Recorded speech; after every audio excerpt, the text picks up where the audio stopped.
Ya lo tenemos al el Mashi, expresidente el Presi, Rafael Correa.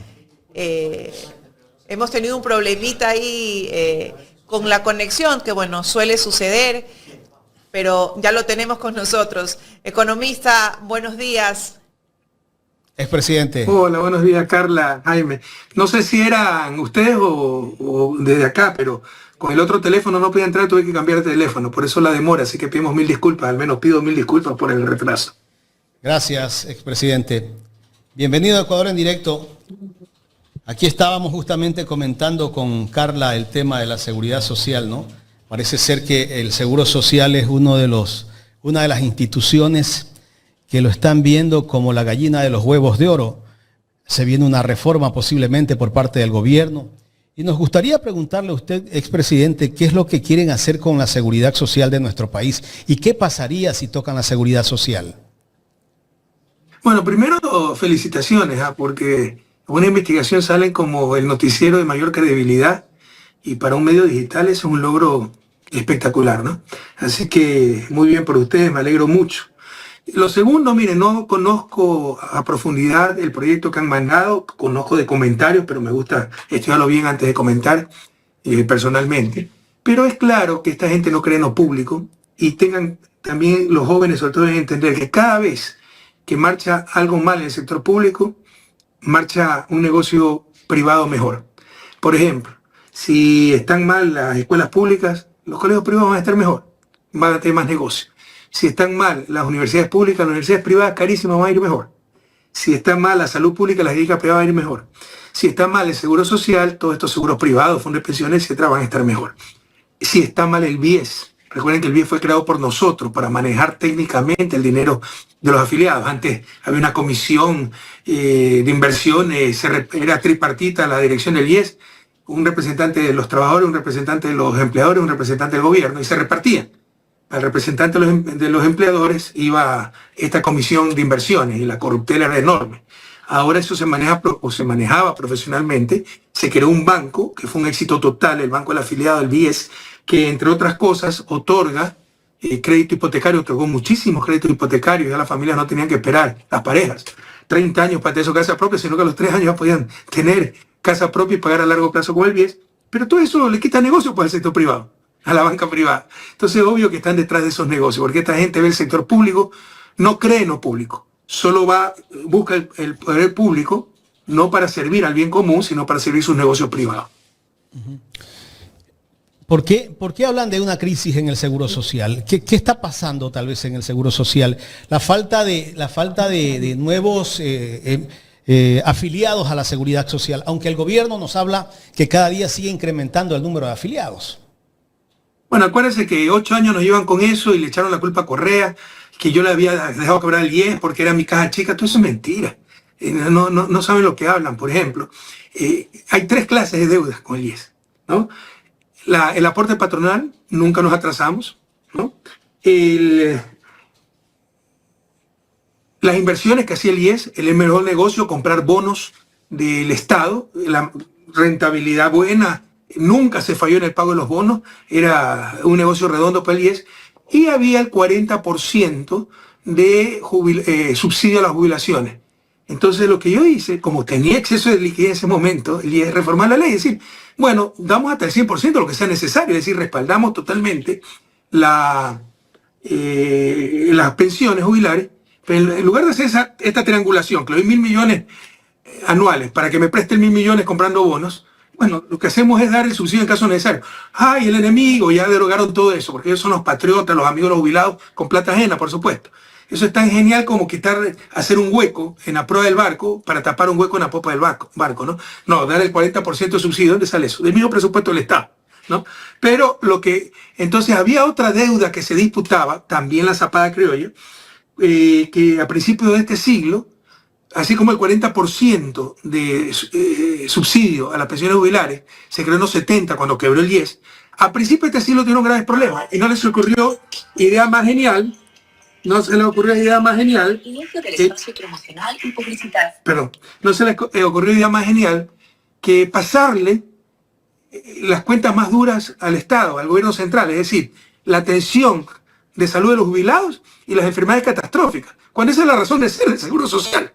Entonces, como no había reglamento, como no estaba nada claro, yo me negué a pagar esas cuentas alegres que las ponían en 5.000, 8.000 millones hechas por los mismos funcionarios del IES, mediocres funcionarios, cuando no había reglamento, no había nada, ¿ya? Y eso es lo que dice, entonces quedamos quebrados el IES. No, el IES quebró y le pasó esas cuentas al Estado central, y tapar esas cosas es como sacar madera, hacer un hueco en la proa del barco para tapar el hueco en la popa del barco, y al final es el mismo barco y nos acabamos hundiendo. Pero nadie habla de eso. Conmigo no esperen esas cosas. Yo les voy a hablar siempre claro, ¿no? Entonces eso es lo que decían, que le habíamos dejado la deuda inmensa, y esa es la deuda que ahora han cuantificado, que la Corte Constitucional dijo que era legítima y que es impagable. Pero en todo caso, nosotros éramos un IES muy fortalecido, con 1 millón más de afiliados, con la creación del banco del IES, que funcionaba en maravilla, dio miles de créditos hipotecarios, hizo felices a muchas familias, con un sistema de salud de primer nivel, nuevos hospitales, recontraequipados, personal médico completo, centros de salud muy bonitos, maravillosos, pero todo eso ya está destruido, ¿no? Porque no creen en lo público. Economista, y en esa línea justamente conceptual tenemos una crisis, una emergencia de salud en el país, la cual el gobierno no ha querido reconocer. El gobierno, a través de sus asambleístas, incluso pide data. No sabemos qué más data quiere que las imágenes precarias de ver cómo la gente clama por medicamento, por atención en el sistema de salud. Hubo una reducción de 1.200 millones en el sector de la salud, pero de acuerdo a la proforma presupuestaria, un poco descabellada que presenta en este 2025, dicen que va a haber un incremento incluso al sector de la salud y la educación. ¿Usted cree que realmente se dé ese incremento? Y lo segundo, que realmente puedan ejecutar los presupuestos, porque lo poco que le han dado a las diferentes carteras de Estado ni siquiera se ha ejecutado, y nos preguntamos dónde está la plata. Lo poco que envían ni siquiera se ejecuta. Entonces, ¿dónde está el dinero? Vamos por parte, ¿no? Mire, cuando yo llegué en el 2007, el país estaba destrozado. Tuve que declarar emergencia en sistema vial, en salud, educación. ¿Y cuál es la ventaja de declarar emergencia? Que usted puede sacar dinero de todos lados, de defensa, de, qué sé yo, de todos lados. O sea, con un presupuesto que ya, usted recibe un presupuesto ya aprobado cuando asume la presidencia, pero puede reformar el presupuesto y puede sacar de todos lados para atender la emergencia. Por supuesto que eso hay que hacer ahora con el estado deplorable en que se hallan los hospitales, los centros de salud. La gente se nos muere, no hay ni para el hilo de las emergencias, para coser a la gente, no hay una paracetamol, ¿ya? Pero a esta gente no le interesa. Por supuesto, cuando ellos les duele una muela van a Miami, al dentista. Mire lo que hizo Novoa, trajo un tipo de tatuaje de Estados Unidos para que le haga sus tatuajes. O sea, están acostumbrados a eso. O sea, no conocen la realidad. Y cuidado, no es que hay que sufrir la realidad para solidarizarse, ¿no? Ese es otro lugar común de la izquierda, solo el pueblo, salvo el pueblo. Bueno, Simón Bolívar, cuando nació, era el bebé más rico de Caracas y de Venezuela, pero dejó todo luchando por los demás. Eloy Alfaro era de una familia muy acomodada y dio su vida luchando por los demás. No es cierto, pero sí hay que tener sensibilidad. Si hay que tener solidaridad. Esta gente no tiene nada, pues. Solo está pensando en el Botox, en la última moda. Y cuando tienen algún problema médico se van a Miami a atender, pues allá nacieron. Entonces, están totalmente alejados de la realidad nacional, no les interesa. Están cayendo en la peor corrupción que utilizar el poder político para sus negocios privados. Y mientras peor marche, como le decía hace un momento, la salud pública, mejor le va a ir a esas clínicas privadas. De hecho, el ministro de Salud, ya no, el presidente del IES, antes era ministro de Salud, Lama, es el dueño de las clínicas Kennedy y otras clínicas. Entonces, mientras peor marche el sector público, mejor le va a sus negocios privados. Entonces, hay un conflicto de intereses terrible. Primera reflexión. Segundo, reflexión. Mire, puede poner en el presupuesto lo que le dé la gana. Lo importante, como usted ha dicho, Carlos, es lo que se ejecuta. Y esta gente subejecuta el presupuesto por dos razones. Una, porque aprueban presupuestos en el papel bien bonitos, tanto para salud, educación, pero desfinanciados. ¿Cuál es la manera de financiar, de cuadrar cuentas? Bueno, presupuesté 100 y en verdad solo gasto 40. Y me cuadraron las cuentas, pero ¿a qué costo? Engañando a la gente, eso es un fraude social, ¿no? Pero también hay otro motivo, ¿eh? La gente tiene terror de ejecutar. Porque mira lo que acaba de pasar con el caso de Reconstrucción. No les gustó el Parque de Las Vegas de Puerto Rico, 13 años condenados Jorge Glass y Carlos Bernal. ¿Quién se va a atrever a hacer algo así? Entonces también hay mucho de eso. Están cosechando lo que ellos mismos sembraron. La gente tiene miedo, terror, porque cualquier problema te allanan, eres corrupto, etc. Y por supuesto, los chivos expiatorios, ¿no? Por ejemplo, en el caso Progen. Miren cómo allanan a este señor Antonio Goncalves, que fue 3 meses ministro. Cuando es obvio que los culpables son Inés Manzano, que siempre han protegido esos contratos, Roberto Luque, ¿ya? Pero ¿quién va a creer que gente, yo creo que Goncalves es un tipo honrado, ¿qué tipo de persona honrada, decente va a querer meterse al sector público para sufrir eso? Que te allanen la casa. Entonces también hay mucho de eso. La gente tiene terror de ejecutar, porque si no tienes padrino, si no eres el argolla, ya con fiscalía, con contraloría, te van a hacer pedazos. Y contraloría es otra de las instituciones que se requiere una reforma, porque esos tipos están como francotiradores, no con francotiradores, con una metralleta matando a todo el mundo y nunca son responsables de absolutamente nada. Destruyen honra, reputación, quiebran familia, económicamente, materialmente, etc. Economista, y ahí se necesita un cambio en el CERCOP. Son esos dos factores, ¿no? Primero, quieren cuadrar un presupuesto que saben que está desfinanciado, subejecutando, y segundo, la gente tiene terror de ejecutar, porque te pasas una coma y ya te allanan, te meten preso, te calumnian, etc. Economista, y en torno a eso se necesita un cambio en el CERCOP, y le hago esta pregunta porque ahora con el nuevo reglamento interno, los empleados tendrán que dejar sus celulares, no pueden trabajar con sus dispositivos, y yo les digo que es tan fácil copiar un pliego, que usted sabe muy bien lo que es, en un pendrive, ¿verdad? Y enviarlo a quien ellos quieren que ganen o trabajarlo de distinta forma. Pero ellos nos tratan de dar esta alternativa para imponer una narrativa de que están limpiando, por ejemplo, el CERCOP. Entonces también se necesita un cambio en este sistema de contratación pública que incluso fue creado para eso, para que se ejecuten los procesos con transparencia. Pero este es el nivel de ineptitud del gobierno y todo el show. O sea, dice que hay corrupción en el CERCOP, entonces le prohíben celulares, dispositivos electrónicos a los empleados. O sea, que sean estúpidos, o sea, es como, qué sé yo, y que querer cuidar el cáncer con una aspirina, con una paracetamol. Son tonterías, que está bien para el show, no está bien para nada, pero y además los sirve para el show, son públicos. pero no va a solucionar los problemas.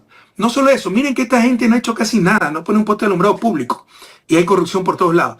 Nosotros rompimos récord en histórico y a nivel de América Latina, era el país con mayor inversión pública, y por supuesto que en 10 años puedes tener casos de corrupción, pero nada que ver con lo que vemos ahora, porque encuentras corrupción en todos lados, ¿no? Y la corrupción fue sancionada, y ahí están las estadísticas, jóvenes, datos, no relatos, vean Transparencia Internacional, fuimos el gobierno que más descendió en el ranking de corrupción durante los 10 años de mi gobierno, vean la estadística, eso es público, del Banco Mundial, cómo las coimas antes de nuestros gobiernos, 16% de las empresas públicas, de las empresas, privadas declaraban que habían tenido que dar coimas para trabajar con el Estado, todo el Estado, municipios, parroquias, prefectura. Con nuestro gobierno eso bajó a 1.6, a la 10ª parte, ¿ya? Esa fue la labor que hicimos, pero quedó 1.6. Y eso hicieron show, narrativa, pero veamos datos, no relatos. Ahora, no hay nada. No hay ni un puesto de alumbrado público, pero hay corrupción por todos lados. Y la ridiculez para luchar contra la corrupción no son subastas en tiempo real, no es transparencia, sino que a los pobres funcionarios del COP les prohíben que lleven sus celulares al trabajo. Hay que ser ridículos realmente, no saben dónde están parados. Estamos conversando con el expresidente Rafael Correa. Expresidente, ¿qué lectura darle a los 100 días de la asamblea de este nuevo gobierno? Justamente veía un titular como que son los 100 días que recién lleva el presidente Daniel Noboa. Algunos medios se prestan para publicar este tipo de titulares, ¿no? Y no dicen que lleva 22 meses en el poder. Mire, esto es característica de las élites latinoamericanas. Cuando ellos hablan de falta de libertad de expresión, falta de democracia, es que ellos no pueden hacer lo que les da la gana, que ellos no pueden imponer los gobiernos. Cuando ellos hablan de derechos, es solo para sus orgas, para sus círculos, el resto no existe. Es una suerte de excepcionalismo, debemos entenderlo así. Cuando ellos hablaban que no hay independencia judicial, Jaime, Carla, y pregúntale a cualquier juez, yo no conocí un juez de la Corte Nacional, no conocí un juez. Que mis subalternos pudieron por ahí, en lugar de en un concurso, utilizar una palanca, ¿ya qué puedo hacer? Pero yo como presidente no conocí a ningún juez de la Corte. Pregúntele a todos estos que nos persiguen ahora, Saquicela, Camacho, ¿cuándo ha hablado con ellos? ¿Cuándo se pactó darles el puesto o algo? Lo ganaron supuestamente por concurso. Pero como no controlaban las élites y los politiqueros de siempre, la justicia, con sus medios de comunicación se pasaron diciendo que no había independencia judicial, porque ellos no controlaban la justicia. Ahora sí la controlan. Debemos entender el lenguaje de las élites, ¿no? Cuando dicen libertad es para ellos, derecho es para ellos, no para el resto, ¿ya? Independencia y que ellos controlen las cosas. ¿Cómo se llama el presidente de la Asamblea? Que hasta nombre es raro. Nils Olsen. Se pasa hablando de democracia y la Asamblea y quita la palabra, no trata los temas, todo está amarrado, ocultan la fiscalización. Fue una aplanadora, no se respetó proporcionalidad, no se respetó voluntad del pueblo en las urnas, porque nosotros sacamos una gran votación, necesitamos mayor representación en diferentes comisiones. Ahí sí no importa nada. Una cosa es lo que hablan, otra cosa es lo que hacen. Y esta asamblea ha sido terrible. O sea, lo que son levantamanos que le aprueban a Noboa leyes, pero que ni un estudiante de primer año de Derecho hace esos mamotretos. Por eso la Corte Constitucional, pese a todo a que ha sido cómplice de Noboa está ahí por la Corte Constitucional, no nos olvidemos, ¿ya? Ha tenido que decirle no ya algunas leyes porque son groseramente inconstitucionales. Pero además los abusos, la corrupción, bloquean todo intento de fiscalización. Por ejemplo, Progen, el negociado eléctrico. Entonces, pero tú escucharás a este chico Olsen hablar de democracia, de derechos, de lucha contra la corrupción, de participación. Todo es mentira. Es un doble discurso terrible e incluso en beneficio de Olsen, ni siquiera lo hacen de malo. Así crecieron. Ellos creen que el mundo empieza y termina en ellos y que los derechos, la libertad, etcétera, es solo para ellos, no para el resto. El rol de la Asamblea con esa mayoría oficialista ha sido terrible, arbitrario, ineficiente y altamente corrupto, porque han bloqueado la fiscalización. ¿Y hasta cuándo le puede durar a esa asamblea todo lo que está pasando, todo lo que están haciendo, expresidente? Lastimosamente, mira, el país vive una degradación total, pero ya es la gente que tiene que reaccionar, ¿no? Porque tenemos mercaderes, no tenemos políticos. Entonces tú ves Pachacuti cómo se vendió el mejor postor, ves 6 traidores nuestros, también cómo se pasaron 5 al otro lado, 6 ya. ¿No? La primera fue esta Mónica Salazar, ¿no? Que si tú ves, debe 1 millón en la CFN, le iban a ejecutar ya las garantías, perder su hacienda, ya todo está parado. Ese fue claro, el pago del gobierno para que se venda al gobierno. Ves este tipo Celio Peña, y el anterior también, ves a Yajaira Urresta, ¿ah? Ferdinand Álvarez ya de la vez pasada, pero eso sí es un delincuente, lo que no conocíamos. Pero ¿cómo ponen esos delincuentes? Porque nosotros recibimos el partido, el Compromiso Social, era dirigente del Compromiso Social. ¿Y cómo vamos a saber que es un sinvergüenza? Nadie tiene marcada en la frente la palabra corrupto, pues no, sinvergüenza. ¿Álvarez no era de la RC, era de Compromiso Social? Sí, él vino de Compromiso Social, de la dirigencia de Compromiso Social. En todo caso, te insisto, o sea, la degradación es total. Y evidentemente hay mercaderes de la política y que no son sancionados.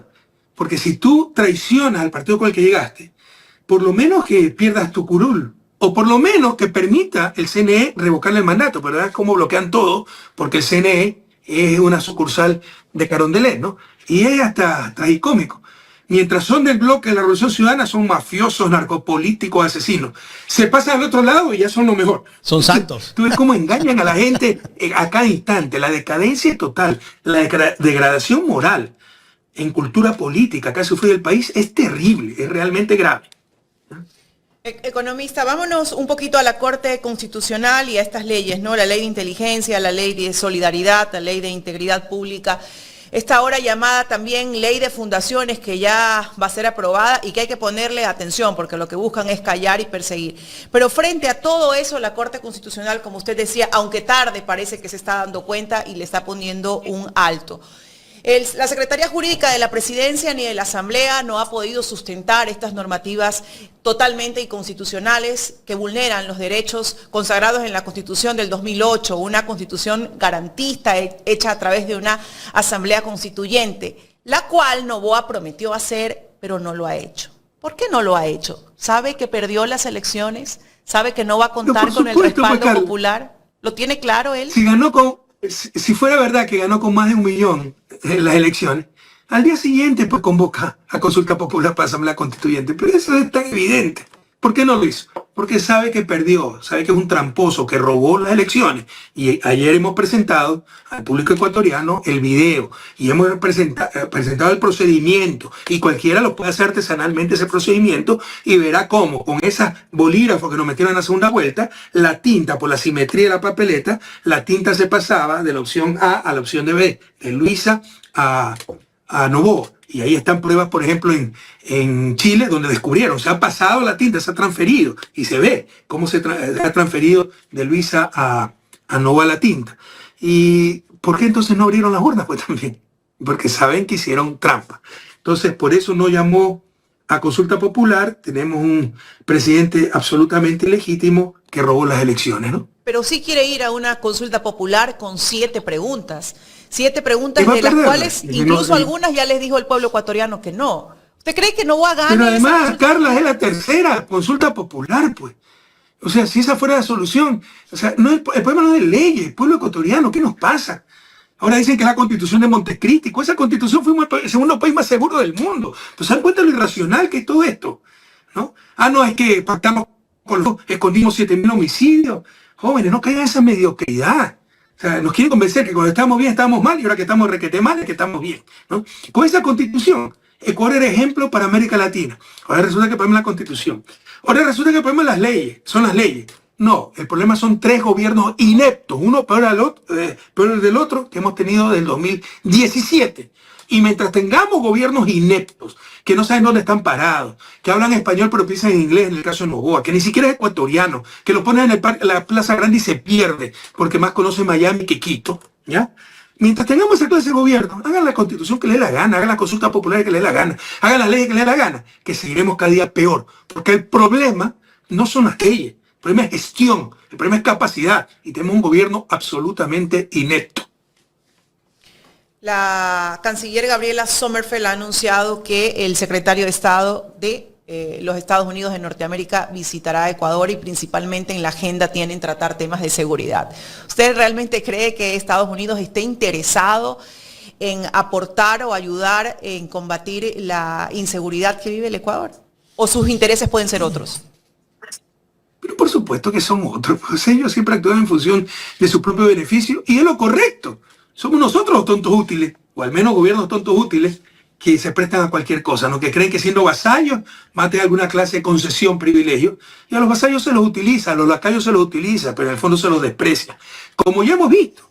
Ah, no, es que es amigo de Trump, no nos va a subir aranceles, nos recontra subieron los aranceles. La misma visita de Rubio es imprevista, una grosería para el país. Y el otro es tan payaso y tan servil que suspende la visita a Vietnam, y es un desplante para Vietnam, ¿ya? Porque el otro, el patrón le dijo que venía. Entonces viene rapidito para recibirlo. No olvides, eso téngalo claro que lo que vienen es es como en los 70, por el combate al comunismo, la defensa de la democracia, todo lo que hicieron, apoyaron las más sangrientas dictaduras en función de sus intereses. Siempre es así, ¿no? Entonces esta vez que vienen a combatir la inseguridad, el lavado de dinero, vienen a defender sus intereses, porque si quisieran hacer eso, ¿por qué no prohíben el comercio de armas? Si todos los carteles de la droga, sobre todo mexicanos, se nutren de las armas gringas. ¿Por qué no combaten el consumo en Estados Unidos? Por lo menos 3 presidentes vivos estadounidenses han reconocido que fueron consumidores de droga. Está George Bush, está Obama y está Clinton, ¿ya? Como decía Eduardo Galeano, buen amigo ya fallecido, escritor uruguayo, el autor de Las Venas Abiertas de América Latina. En la lucha contra las drogas, las responsabilidades están repartidas. Nosotros ponemos los muertos, ellos ponen las narices. ¿Por qué si quieren una verdadera lucha contra el narcotráfico y contra el crimen organizado y el lavado de dinero, no prohíben los paraísos fiscales? Pero Nevada es un paraíso fiscal, la propia Florida es un paraíso fiscal, Delaware es un paraíso fiscal. Entonces hay mucha hipocresía, mucha doble moral, no se engañen. Panamá ya lo sacaron de los paraísos. Puede ser, pero ya lo sacaron como paraíso fiscal para legalizar sus negocios allá. O sea, puede ser que de repente sus intereses coincidan con la verdadera democracia y derechos humanos, pero lo principal es defender sus intereses, que nadie se engañe en eso. Sacar a Panamá de paraísos fiscales, ¿qué significa para el gobierno?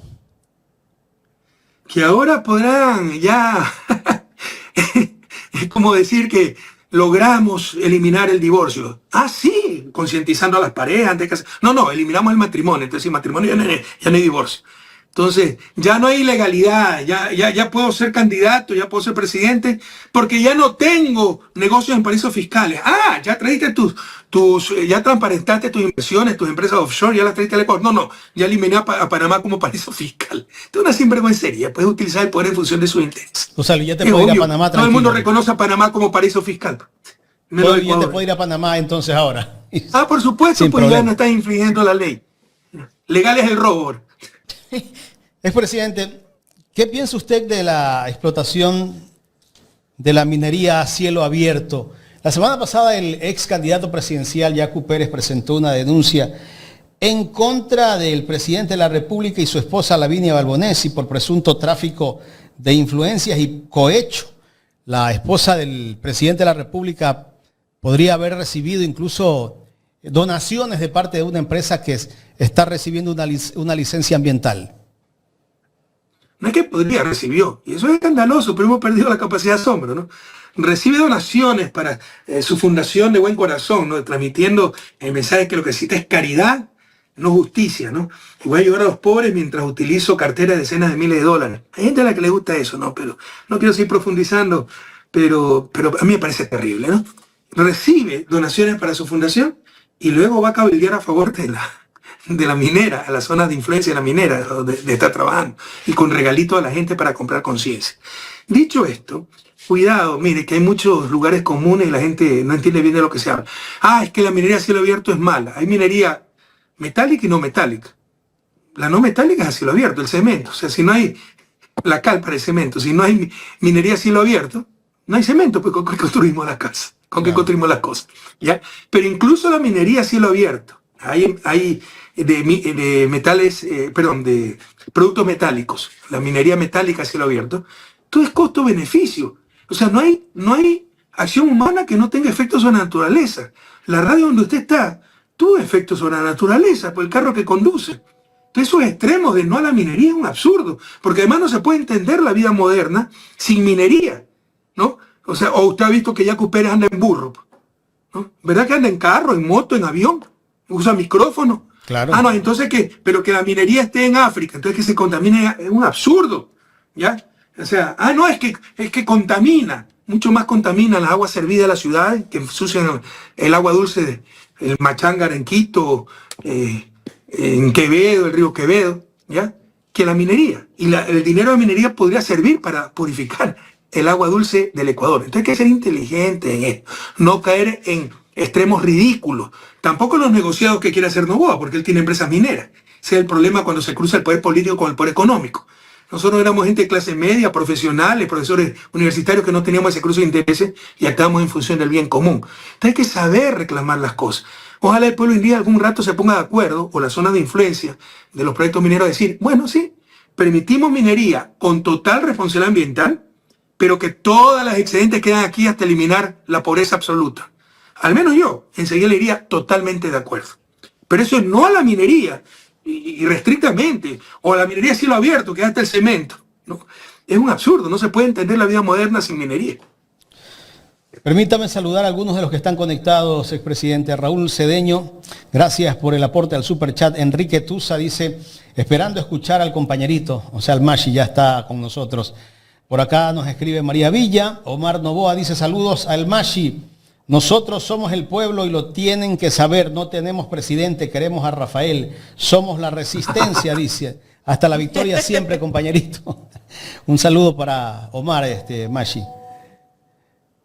Un saludo a todos. Muchas gracias por seguir esta entrevista. Patricia Alvarado también nos escribe. Dice, saludos, Mashi, desde Cuenca. ¿Qué opina de la consulta popular? ¿Iremos por el no o todas las preguntas? Dice. ¿O no todas las preguntas? Sí, no, hay algunas veces bienes mayores, ¿no? Puede haber alguna pregunta rescatable, sí, pero el bien mayor es decirle no a un gobierno corrupto, saber que tiene el rechazo de toda la ciudadanía, o seguirá con sus trapacerías, seguirá destrozando a la patria.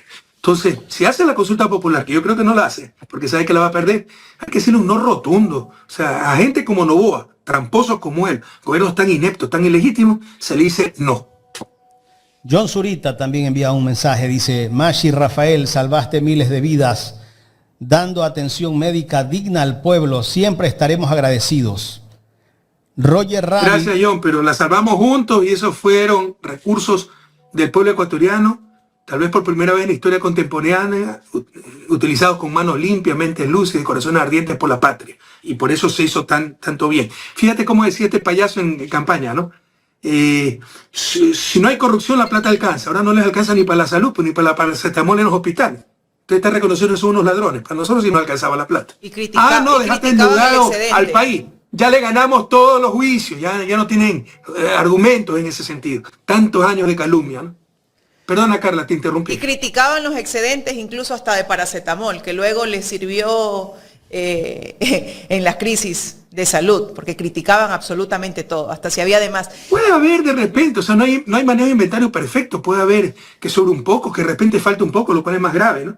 Pero otra cosa es el desabastecimiento que tenemos actualmente. No hay nada. Y la gran innovación es comprar al por mayor, consolidando todos los medicamentos. Pero eso lo establecimos nosotros, lo destrozó Moreno. Y están tratando de volver a lo que siempre se debió haber hecho. Pero la centralización en esa compra es oportuna en estos momentos, economista. Si lo hacen rápido, sí, ¿no? Y la forma de actuar es, o sea, se compra centralizadamente, que sale mucho más barato, y cada unidad pide, pues, ¿no? a ese centro de distribución central, perdón la redundancia, lo que requiera, ¿no? Pero eso es lo que teníamos, todo lo destrozaron, entonces ahora ni se compra centralizadamente ni aisladamente, y los hospitales están en soleta, sin medicina, sin médicos, sin equipos, sin nada. Yo aquí sí me hago la pregunta, economista, con todo respeto, la compra centralizada sí, pero vamos a ver pues quién es que gana ese proceso de contratación centralizada. Es que si se hace transparentemente no hay ningún problema, además que sí bajan muchísimo los costos, muchísimo. Por la cantidad que compra. Incluso mira, con el Consejo de Salud de UNASUR, para la epidemia de la gripe porcina, ¿se acuerdan? ¿Ya? Sí. Se compraba medicamentos también en conjunto, ¿no? Y se abarataban mucho los costos. Y se atendió muy bien esa emergencia, me parece que fue 2009, 2010, con UNASUR. Todo eso ya destruyeron. Expresidente, sigo todavía con algunos mensajes que tengo allí en espera. Roger Ravi dice, para el mejor presidente que tuvimos, se le extraña mucho, presidente. Esperemos que pronto la gente se levante y sacar al cartón del poder, dice. Gracias, Roger. Juana, sí, pacíficamente. Cerda. Es un derecho de los pueblos rebelarse frente a gobiernos tan malos, tramposos y ilegítimos. Con respecto a mí, o sea, imagínense que no puede regresar al país por una condena por influjo psíquico. O sea, ¿cómo permitió tanto la sociedad ecuatoriana? O sea, tengo asilo político de Bélgica. Eso debió ser suficiente para derrumbarles todo, porque ¿usted cree que la justicia belga va a dar asilo a un corrupto? ¿Qué vale más, la justicia belga o la justicia ecuatoriana catalogada entre las peores del mundo? Pero como si esto fuera poco, les va a ganar a nivel de Naciones Unidas. De hecho, debió salir ya eso, pero tienen problemas presupuestarios porque le han cortado los fondos, han tenido que suprimir reuniones. Cuando les gane, ahí la Constitución obliga a seguir esas resoluciones, ¿no? De organismos internacionales como Naciones Unidas. Ya hay jurisprudencia, ya hay resoluciones de la Corte Constitucional. Pero verán que con nosotros nos van a negar toda la justicia y van a impedirnos regresar al país, porque la consigna es que no vuelva Correa a su patria. Porque saben que ya llegó y le ganamos todas las elecciones. Modestia aparte. Pero economista, gracias a Dios del pueblo ecuatoriano. Quiero que aclare algo, porque usted estuvo con la presidenta del movimiento, Luisa González, estuvieron una visita en Europa, estuvieron juntos, y en uno de sus discursos usted manifestó que quizás usted ya no alcance a ver a su país salir del subdesarrollo, que ese había sido su sueño, ¿no? Y su trabajo constante. Y bueno, y aquí la prensa corrupta, como usted decía, ¿no? Canalla empezó a tomar eso como que usted se despedía, como que usted ya básicamente colgaba los guantes y se despedía. Y sí nos gustaría que aclare eso, porque hemos visto a una Luisa González recorrer el país, la hemos visto en el exterior, reunirse, trabajar con las bases junto a usted, el proceso de carnetización que ha sido un éxito y que se está dando. Entonces sí quisiera escuchar yo del eterno presidente Rafael Correa que no está colgando los guantes. Pero que hay que aclarar, Carla, si usted lo ha entendido muy bien. Pero el que no quiere entenderlo no lo va a entender nunca, pues esa es la mafia mediática. Que hemos dicho, ya nos robaron el sueño. Mi proyecto vital, yo me preparé toda mi vida, por eso estudié economía, por eso fui a estudiar desarrollo en Zumbagua, conocer el mundo indígena, los más excluidos de la sociedad. Por eso estudié 2 maestrías, un doctorado en el extranjero, para servir a mi país. Y yo no entiendo la economía sin otro fin que el desarrollo humano, que sacar a toda la humanidad de su desarrollo. Es una vergüenza que con los avances tecnológicos, el nivel de riqueza que hemos alcanzado en el siglo XXI, todavía haya pobreza generalizada y países subdesarrollados. Si seguíamos en el camino que empezamos en el 2007, los procesos de desarrollo más rápidos, desarrollo tardío que se llaman, de posguerra, ¿no? Porque hay el desarrollo temprano de la revolución industrial. Los procesos de desarrollo tardío, Corea del Sur, Singapur, que era mucho más pobre que Ecuador, Corea del Sur también, enviamos barcos con arroz para ayudarlos, Taiwán, etcétera, han tomado 30, 40 años y sin democracia. Nosotros teníamos que hacerlo más rápido, mejor y en democracia. pero va a tomar 20, 30 años de seguir por el mismo camino. Avanzamos 10 años, rompíamos todos los récords, éramos ejemplo para América Latina y el mundo. Vino Moreno, con el aplauso de muchos odiadores y de muchos confundidos, destrozó todo. Y estos dos gobiernos siguen esa línea y nos han hecho retroceder 20 años. Entonces yo no veré a mi país en vida, no me engaño, fuera de su desarrollo. De hecho era muy difícil incluso si continuamos por esa senda. Quién sabe cuánto uno vive, ¿no? Pero ya seguro que no lo veré. Pero otra cosa es colgar los guantes, no seguir luchando. Esas son tonterías de la mafia mediática. Y por supuesto que cuesta estar fuera de la patria, ¿no? Por ejemplo, les digo algo, hoy día mi madre cumple 92 años, 1 de septiembre, y no puede estar con ella, no puede dar un abrazo. ¿Cuánto tiempo estará viva mi madre, ¿no? Y el mayor logro será para esta gente que vive de crear mal, de hacer daño, que muera mi madre y yo no puedo estar ahí, ese momento. Entonces saltarán de alegría porque le hicimos daño a Correa. Con esa actitud tan tóxica, tan perversa, jamás superaremos su desarrollo. Feliz cumpleaños a la mamita del eterno Presi, que está de cumpleaños hoy. Presidente, la semana pasada, tras varios aplazamientos, se dio la instalación de la audiencia del caso INA Papers, Hidro. Allí estuvo el expresidente Lenín Moreno vía telemática. Ahora sí la justicia acepta que participe en vía telemática en las audiencias. ¿Qué lectura darle a eso, economista, después de tanto tiempo recién se instala una audiencia que después se suspendió? Pero usted bien lo ha dicho, ¿no? Pero no solo eso, pues no solo que se puede llegar telemáticamente, sino que acuérdese la primera orden de prisión que me sacaron a mí por el secuestro de un delincuente como Balda. O sea, mi preocupación era un delincuente como Balda, un raterillo, que 2 meses después fue deportado. Un proceso de deportación demora 6, 8 meses, es decir, ya estábamos casi por culminar el proceso de deportación, pero que yo he ordenado su secuestro. No hay ninguna prueba, pero todo es contra mí, ¿no? Obviamente, porque soy el objetivo a batir. Esta sinvergüenza, la jueza Camacho, me obliga a presentarme cada 15 días en Ecuador sabiendo que vivía en Estados Unidos, en Bélgica.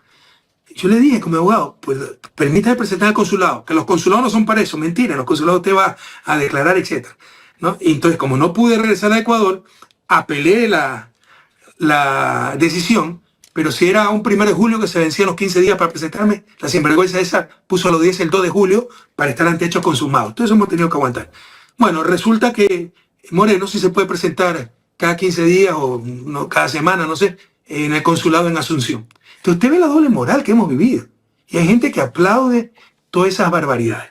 Pero en todo caso, la cuenta InInvestment, que es la 100-4-107-1378, repito, cuenta 100-4-107-1378, el Balboa Bank de Panamá.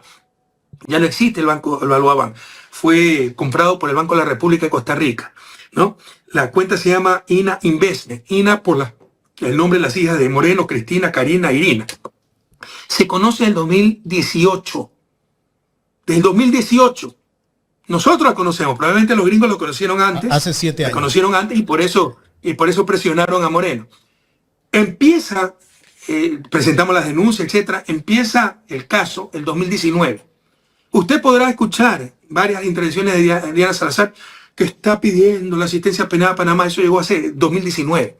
Que pronto habrá sorpresas. Nunca hizo absolutamente nada. Porque esa mujer estaba ahí para proteger a los corruptos y perseguir a los inocentes. Estaba ¿no? Ha sido un instrumento de destrucción. Suiza, decía también, ¿no? Ya estaba hace rato todo eso.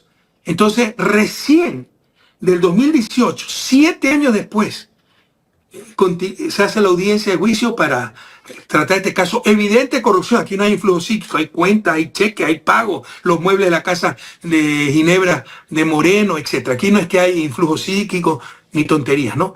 Pero dejaron en impunidad 7 años, ¿para qué? Para que Moreno termine su trabajo de perseguir a los correístas. De hecho, la prensa sabía que era un corrupto. Usted puede hablar con Cristian Viteri, ex asambleísta, ¿no? Cómo él participó en el Yacht Club, no el Yacht Club, el Club Naval de Guayaquil, en el malecón, el río Guayas, de una reunión con periodistas donde decían, sí, Moreno es un corrupto. Y Carlos Vera dijo, sí, es un corrupto, pero hay que defenderlo, encubrirlo porque hasta que acabe con Correa. Esas son los periodistas que tenemos. Bueno, Vera no es periodista, no es un sinvergüenza vividor, pero ese es el nivel moral que se tiene en esta gente que maneja la prensa. Entonces, lo han encubierto todos estos años. Ahora debemos estar contentos porque por fin se está haciendo justicia después de toda la destrucción que hizo, pero hay que ver si se hace justicia. Porque cuidado, todo es una trampa para decir, ay no, esto se declara nulo porque faltó esta coma. Ah, no, no hay pruebas suficientes, declarado inocente porque las pruebas sobran y esto debió haberse hecho hace 7 años. ¿Y por qué recién tocan esto? Porque no les queda más, pues ya no pueden seguir demorando las cosas, pero cuidado, una pantomima, ¿no? Para decir, bueno, como están en el poder, no se engañe, o sea, es cómplice también Noboa de Moreno, ¿no? Los 3 gobiernos son Molano, es lo mismo, Moreno, Lazo y Noboa, ¿no? Entonces, todo es una pantomima para decir, no, es nulo porque faltó esto. Y vuelve a cero y se demorará 4 o 5 años más.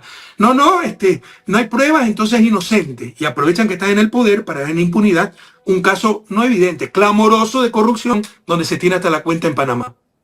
Presidente, sí tenemos tiempo, ¿no? Unos 20 minutos más. Sí, por favor. Ya, ok. Sí, con todo gusto. Porque tengo muchísimas preguntas de la gente.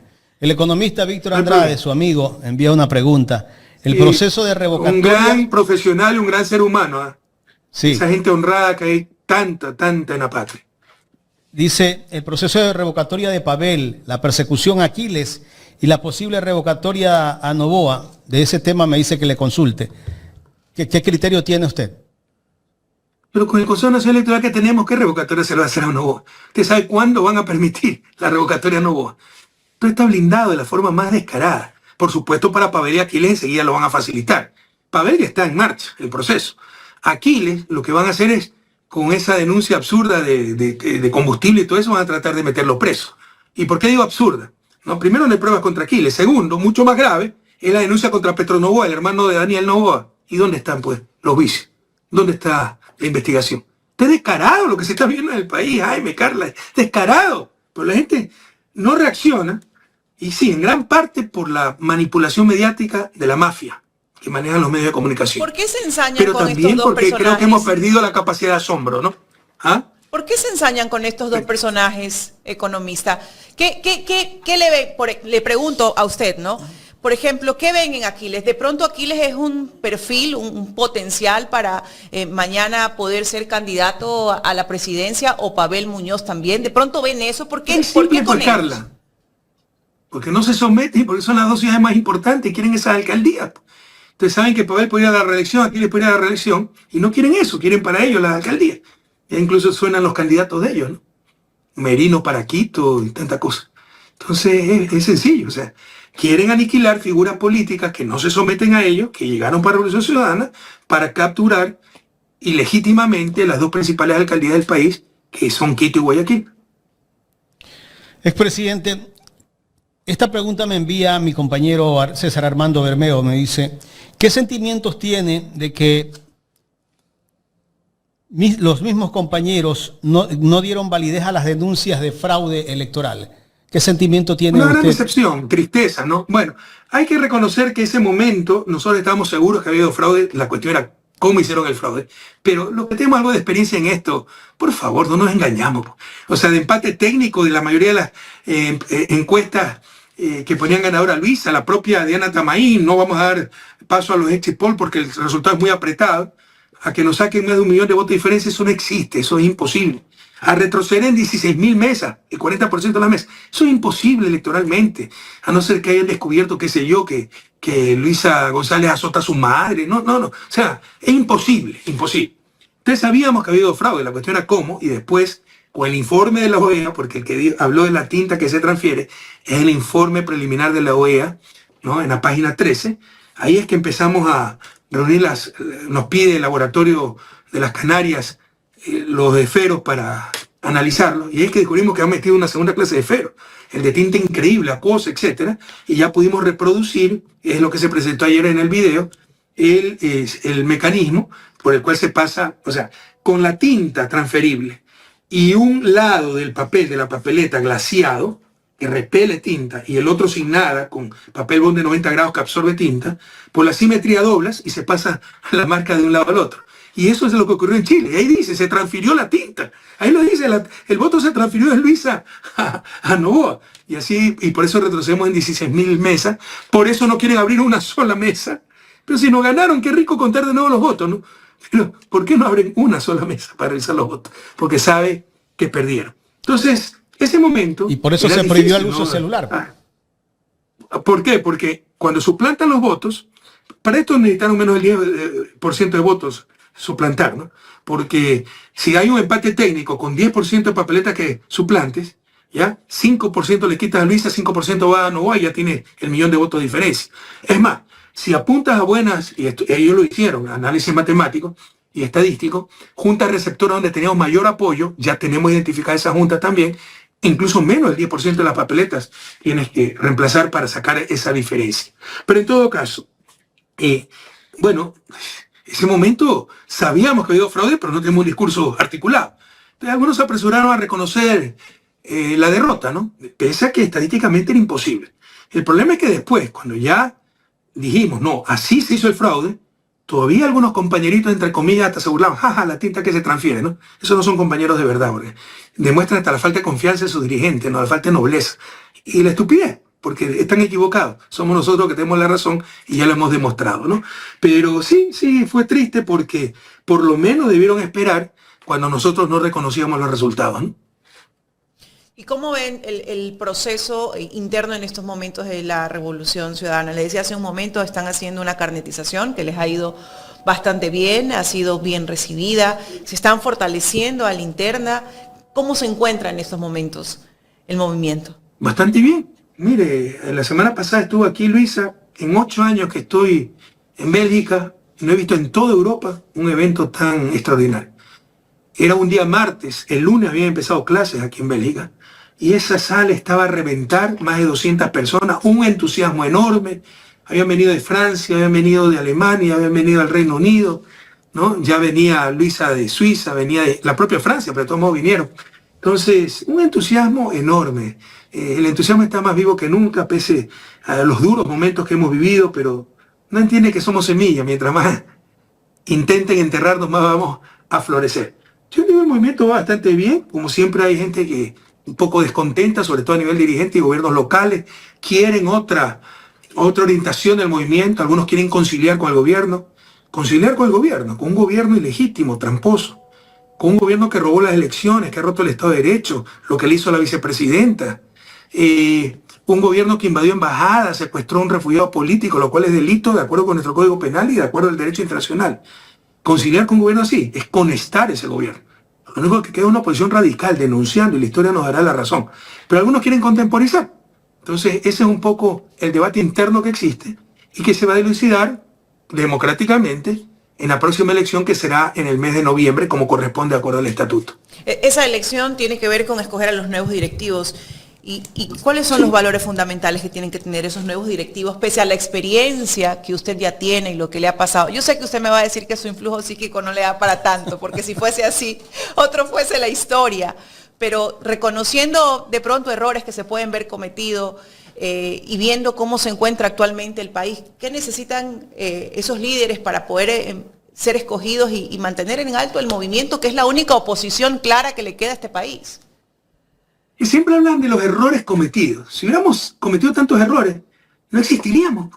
Pero Carla, Jaime, son conscientes de lo que hemos pasado. 8 años de persecución, de asesinato reputacional. El sinvergüenza Moreno le dio todos los medios públicos al sector privado. O sea, hay discurso único, salvo excepciones como ustedes, plataformas, pero que no tienen el alcance de Teleamazonas, Ecoavisa, con los cuales desayuna, almuerzo y merienda la clase media urbana del país. Nos robaron a Alianza País. Nos dejaron sin movimiento político. En lo personal, me condenan por influjo psíquico, que me quitan los derechos políticos, me quitan la seguridad, me quitan la pensión vitalicia, me quitan el seguro de vida, que tenía el seguro Sucre. Me eliminan hasta la fundación que había dejado, el Instituto de Pensamiento Político Económico León Alfaro, la gente perseguida, exiliada, encarcelada. Y aún así somos la principal fuerza política, pero tenemos que ver qué hicimos mal. Con el amor de Dios, tengámonos un poco más de caridad. Algo habremos hecho bien para estar donde estamos. ¿Usted no se arrepiente de nada, expresidente? O sea, pues, siempre se cometen errores. No, el hombre que dice que no tiene yo me que refiero arrepentirse a lo que es hizo por el soberbio. país y recibir todo esto. No, lo haríamos 1000 veces más. El único problema es que sufre la familia, ¿no? Y tú tomas una opción en la cual involucras a la familia. Y se puede haber cometido muchos errores, pero queridos jóvenes, nunca cometimos el error imperdonable. El único error imperdonable. Errar es humano. Pero el único error imperdonable es equivocarse de bando. Y siempre hemos estado del lado correcto de la historia. Pero en todo caso, ¿qué es lo que se necesita para ser dirigente de la Revolución Ciudadana? Que entiendan la política como misión, no como hobby, pero como negocio, eso es ser corrupto, como ocupación, no, como misión. ¿Y cuál es la misión? La misión es ganar el poder, es un medio. La misión no es la Revolución Ciudadana, la misión no es Rafael Correa, no, la misión es carrera política. La misión, como lo conversábamos al inicio de esta entrevista, es superar 200 años de su desarrollo con justicia, con dignidad. Y esa misión todavía está pendiente. ¿Cómo ve el trabajo usted de Aquiles Álvarez acá en Guayaquil, expresidente? Creo que es un gran alcalde, ¿no? Un gran alcalde y se están haciendo muchísimas cosas. Le digo algo pequeño pero simbólico. Parque Samanes. ¿Usted se imagina que ni eso habían podido mantener? Y por si acaso, solamente se ha ejecutado un quinto del Parque Samanes. El Parque Samanes llega hasta el río Daule, se tiene mucho más, pero es imposible en el país tener proyectos y políticas de Estado, porque el comportamiento, la cultura política es tan cavernícola, tan primaria, porque los comportamientos son tan tóxicos, la mediocridad campea que para sobresalir hay que destruir al otro. Entonces, no, esa refinería la empezó a hacer Correa, piensa que necesitamos urgentemente una nueva refinería, hay que decir que es un ladrón, que se gastó toda la plata en aplanar un terreno que no sirve para nada y dejar ahí botado todo. Entonces, el Parque Samanes lo hizo Correa, hay que dejarlo ahí. Y no hay cómo tener políticas ni proyectos de Estado. Y nuevamente, sin eso no saldremos de su desarrollo. Pero entonces, es simbólico. Hasta el Parque Samanes estaba destrozado, eso ya lo rescató la alcaldía de Aquiles y muchas otras cosas más, ¿no? Es evidente la obra que se está haciendo en Guayaquil. ¿Aquiles se proyecta como un líder nacional? Yo creo que ya es un líder nacional, precisamente por no ser tibio, por haber enfrentado a Novoa a pesar de los riesgos y al costo, porque también cuando yo escucho los argumentos, ¿no? Cuando pregunto, oye, pero si este es un sinvergüenza, ¿cómo quiere conciliar? No, es que después nos quita la renta, no es que después me allanan, después nos hacen falsos positivos. Es decir, hay que ser malo para que no te ataquen. Porque si eres bueno, entonces saben que te pueden hacer cualquier cosa. Yo te pregunto, Jaime, todo el poder que yo tuve, legítimo, democrático, mayoría en asamblea, ejecutivo, poder judicial, lo manejaba Correa, mentira, yo no conocí un solo juez, como le decía hace unos momentos, pero no lo manejaban las élites, que decían que captamos la justicia. Pero tenía apoyo, gran apoyo popular, apoyo en la asamblea. Con todo el poder que tuve, ¿tú crees que yo tenía capacidad para decirle al prefecto de Guayas, pare la obra en Nebot? Jamás me hubiera hecho caso. Porque sabe que no soy un tipo malo que le voy a quitar la renta, lo voy a perseguir, le voy a allanar la casa, mandar a la policía a perseguirlo. Ahora, como este tipo es malo, entonces sí hay que seguir lo que dice. Entonces, no es correcto lo que se está haciendo. Eso es parte de la lucha por el bien común, por el amor de Dios, entendámoslo. Tenemos los problemas de fondo. Y por si acaso, pero usted también Correa, entonces tuvo todos los poderes. Falso. Yo tuve poder legítimo, gané 2 elecciones presidenciales en una sola vuelta, mayoría en asamblea, al menos en la segunda elección, en la primera no teníamos mayoría total, ¿ya? Legítimamente. Pero nunca tuve el poder económico, nunca tuve el poder mediático, nunca tuve el poder militar, nunca tuve el poder religioso, nunca tuve el poder de embajada extranjera. Novoa tiene todo. Ahora sí vivimos totalitarismo y lo poco que tiene todo y lo que supuestamente ha ganado electoralmente, ejecutivo y asamblea, es ilegítimo. Porque el ejecutivo hizo trampa y en la asamblea compró conciencia. Esa es la gran diferencia. ¿Usted cree que en el tema de la obra de Los Ceibos, Prefectura pudo evitar que se suspenda esa obra? Yo sí creo. Yo sí creo que si Marcela Guiñaga decía, sabes que yo no me voy a prestar para esto, ahí también se hubiera proyectado a nivel nacional. Porque es el derecho a la resistencia. Y es obvio que yo creo que al final va a acabar obrando bien, correctamente. Marcela todavía no está suspendida la obra, ha pedido informes, etc. Pero yo hubiera preferido que un principio diga, yo no me presto a esta sinvergüencería. Esto es persecución. ¿Usted no ha conversado con ella? Sí, la otra vez tuvimos una reunión. Y yo quiero mucho a Marcela. Eso no significa que no nos equivoquemos, eso no significa que vamos a discrepar en algunas cosas, eso no significa estar siempre de acuerdo. ¿Le está haciendo el juego al gobierno tal vez? Mira, la situación de los gobiernos locales, pero todo eso es aplaudido. En mi gobierno, nunca nos atrasamos un día en la asignación a gobiernos locales, a gobiernos, alcaldías, gobiernos provinciales. Apoyamos siempre todos los proyectos. A Nebot yo le di la garantía soberana para un crédito del Banco Mundial para el tratamiento de aguas servidas en Guayaquil, porque es por el bien común, es por el bien de los guayaquileños. Así es. Hemos superado nuestra diferencia los políticos. Ahora, en cambio, no, es que si no hago lo que me dicen, me quitan las rentas, no me dan ese apoyo, no me dan la garantía. Entonces, el mensaje que se pasa es malísimo.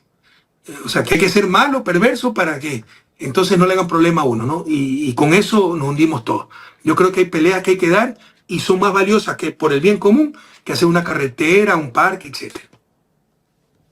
Economista, usted me dejó algo en el pensamiento. Dicen, yo no tenía el poder, la fuerza militar. ¿Qué pasa con los militares en nuestro país?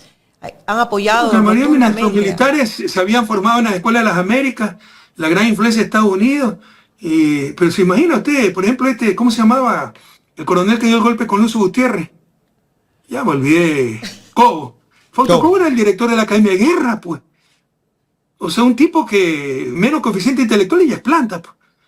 Pero además de estos cuadrados medio nazis, así se han formado muchos de nuestros militares. Yo tengo mucha fe en los jóvenes y por supuesto no puedo generalizar. También tuve grandes oficiales alrededor mío, pero sí les tengo que decir que no era la mayoría, ¿no? Que sí hay una mentalidad, no solo en Ecuador, en las Fuerzas Armadas Latinoamericanas, bastante complicada a nivel de alta oficialidad sobre todo, ¿no? ¿Las Fuerzas Armadas en estos momentos usted cree que está apoyando estrictamente al gobierno de Daniel Noboa? ¿Están con él, lo sostienen? Yo sé que hay gran descontento en la tropa, en la oficialidad media, pero sí, altos oficiales sí están irrestrictamente con Noboa, aunque hay voces disonantes. Mire este general Altamirano, ¿no? Ya retirado, lo bien que habla, lo claro que habla, lo contundente que habla, ¿no? ¿Es necesario la unión en estos momentos a nivel de todo, economista? A nivel de organizaciones, de sectores sociales, para poder de una u otra forma contrarrestar todas estas inconstitucionalidades del presidente Noboa. ¿Usted cree que es necesario, se debe llamar a la unión? Siempre es necesaria la unión, pero no a cualquier costo, en función de objetivos. Y hay gente que no toda unión suma. Hay gente que estamos enfrentando a Noboa, pues probablemente ellos están enfrentando a Noboa, pero en política el adversario de mi adversario no es mi amigo, ¿no? Y hay grandes culpables de lo que está pasando que ahora están oponiéndose a Noboa. El MPD, Unión Popular, como se llama ahora, con todas sus organizaciones fantasmas, que la UNE, que la FESE, y sale Atariguana, el eterno dirigente, sale el otro Quispe. Con esa gente en la esquina, pues sí son los grandes culpables del desastre nacional. Y lo que buscan es espacios de poder, ¿no? Verá que los puede comprar Noboa. ¿Por qué se enfrentaron a mí? Porque no permití pues, que destrocen la educación ecuatoriana, la salud ecuatoriana. Entonces, con esa gente es casi igual de mal que apoyar a Noboa. Son culpables del desastre nacional. Entonces, unidad en función de objetivos, de principios y objetivos. Y esa gente no tiene los principios ni los mismos objetivos. Economista, ya en la recta final, ¿qué piensa usted de la persecución al expresidente de la CONAIE por parte del gobierno? No, toda mi solidaridad con Leonidas Issa, ¿no? Yo tengo grandes, abismales diferencias con Leonidas Issa. No entiendo cómo un dirigente indígena puede aplaudir que se cierren las escuelas del milenio y se abran las escuelas comunitarias. Es la forma de mantener en la exclusión, en la miseria a los más pobres, dándole la peor educación. Entonces aplaudió las escuelas universitarias que la abran Moreno y que cierren las escuelas del milenio. No lo entiendo. No lo entiendo en la última campaña electoral cuando hizo spots criticándome a mí. O sea, el adversario era Correa. Pero más allá de eso, o sea, no puede ser que se intente asesinarlo, que se lo espíe, etc. Entonces, toda mi solidaridad para Leonidas Issa. ¿Usted estaría de acuerdo con la unidad nuevamente? Pero, por ejemplo, con la CONAIE. O sea, yo le gané en todas las zonas indígenas. Siempre tuve el apoyo del pueblo indígena. Pero con la gente indígena, qué difícil es consensuar. Yo creo que Leonidas Issa, dentro de lo usual de la dirigencia indígena, es bastante rescatable, pero te insisto, tengo grandes diferencias y creo que comete grandes inconsistencias inexplicables. Pero hay otros dirigentes indígenas con los cuales no puedo ir ni a la esquina. Y que si en este momento acuerdas algo, al día siguiente están haciendo otras cosas. Tú no sabes lo que yo he tenido que pasar con los indígenas. Yo almorzaba con los indígenas, con dirigentes indígenas. Bueno, acordamos esto en función de la paz. Bajaban y en las gradas de Carondelet me empezaban a insultar. Y cuando decía, ¿qué pasó? No, es que así es. O sea, para ellos es como chiste, ¿no? Se pierde las nociones de la moral, de la referencia. Yo no me da para eso. O sea, no puedo admitir esas cosas. ¿no? Yo creo que la política, por el contrario, o sea, algunos creen que es el terreno del todo vale, es donde más principios, más valores, más coherencia debe haber. Entonces, hay otros dirigentes de CONAIE que son ponchos dorados, mercaderes de la política, se ven al mejor postor. Mira lo que ha pasado con los 6 asambleístas de Pachacuti, ¿no? A nosotros nos critican que se les fueron 6 de 69. Ellos se les fueron 6 de 11, creo. No dicen nada. Entonces, como les decía, ¿no? Cuidado, o sea, unidad, pero no a cualquier costo, porque si no puede ser más lo que se pierda que lo que se gane. Economista, tengo una pregunta que la están haciendo bastante en los chats de Ecuador en directo. Y es en torno a lo que ha vivido Aquiles Álvarez. ¿Usted lo ve como un posible perfil a candidato presidencial? Asumo que es la ciudadanía de Guayaquil, ¿no? Con la persecución que ha tenido. ¿Cómo lo ve? ¿Podría ser un potencial? No sé. ¿Por qué no? Pero hay muchos potenciales candidatos, ¿no? Gracias a Dios, sobre todo en la Revolución Ciudadana, cuadros nos sobran. Pero el problema es que jugamos con cancha inclinada, árbitro vendido y con fraude. Pero ¿por qué no? Por supuesto. Bien. La última inquietud, economista. ¿Qué criterio tiene sobre las declaraciones del alcalde de Quito? Él ha dicho que no está de acuerdo con apoyar a Venezuela y tampoco con la postura que ha tomado el movimiento frente a lo que sucede en este país. Usted me pone preguntas complicadas. Lo segundo no es tan cierto. Usted vea las declaraciones. Él dijo que, bueno, ideológicamente tiene que oponerse al gobierno y como ciudadano tiene que ser a Quito, pero no son cosas que se excluyen. Y el post que presenta fue una entrevista en Radio Pichincha. Radio Pichincha tergiversa todo, pero no fue lo que dijo Pavel. Sí dijo que no está de acuerdo con la postura de Venezuela, lo cual entristece mucho porque significa que no se entienden las cosas. Primero, la militancia significa que yo puedo estar en desacuerdo con algo, ¿ya? Pero me quedo callado, si discute eso al interno. No, si no, ¿para qué somos proyectos políticos? ¿Para qué hay dirección política y todo aquello? Segundo, a mí no me lo han contado. Yo sé lo que se vive en Venezuela. Sé el bloqueo que tienen, sé los intentos de asesinatos, sé la infiltración, la desestabilización permanente. Entonces, conectar todas esas cosas para quedar bien con el público, porque está mal informado, porque aprenden a odiar, porque le aseguro, ¿no? Nicolás Maduro, un asesino, un dictador. ¿Cuánto conocen a Nicolás Maduro? Yo sí lo conozco, ¿ya? Pero ahorita te está hundiendo Correa, porque lo que dice no es políticamente correcto. Bueno, si por defender la verdad me hundo 10.000 veces, no me importa. Yo no estoy aquí para decir lo políticamente correcto, sino para mantener mis principios. Entonces, si no se ha entendido eso, de parte dirigente, de parte del alcalde de Quito, sí es preocupante y sí entristece, ¿no? Pero por último, puede ser que no esté de acuerdo en algo, pero la militancia significa lo discuto al interior, no es que lo digo en entrevista pública, ¿no? Economista, queremos agradecerle, espero le haya gustado esta entrevista. Disculpe lo insidioso que hemos sido. Muchas gracias, preguntas difíciles, pero para eso estamos, para que sepa el público que yo jamás preparo entrevistas, ¿no? Disculpe lo insidioso, estoy medio convaleciente, estaba enfermo. No, encantado, Jaime, este es su trabajo. Y lo que sí le pido ratificar que jamás en la vida habrán escuchado que le digo, a ver, pregúntenme esto, no me pregunten esto, a lo sumo, perdón, que preparamos preguntas, a lo sumo le digo, mira, este tema de interés, si me puedes tocar el tema. Pero de ahí preparar preguntas, preparar entrevistas, jamás lo hemos hecho. ¿Sí le ha gustado la entrevista entonces? Claro, me gustan las entrevistas desafiantes, sobre todo con gente preparada y con recta intención. Sí me preocupa la mediocridad y la mala fe. Economista, muchísimas gracias y esperamos pues que la Revolución Ciudadana se siga reforzando a la interna, pese a todas las persecuciones. Muchas gracias, Carla, muchas gracias, Jaime. Y nuevamente felicitaciones por ese resultado que obtuvieron en esa investigación de Omar Maluk como el noticiero de mayor credibilidad del país. Para un medio digital, de algunos de los un logro extraordinario. De los tradicionales por encima. De la mafia mediática, los medios hegemónicos, los medios de los banqueros. Felicitaciones. La prensa corrupta, como dice el economista Rafael Correa. Muchísimas gracias, presidente. Ha sido un placer compartir con usted. Gracias al expresidente Rafael Correa, conversando con nosotros aquí en Ecuador en directo. La visión clara de país, sin duda alguna, la tiene el expresidente Rafael Correa. Sabe muy bien lo que se hizo, cómo se dejó, cómo destruyeron el país y también cómo hay que hacer para recuperar los senderos de luz de esta patria. Pero en fin, usted tendrá que analizarlo. Usted que yo sé que está reflexionando sobre el Ecuador.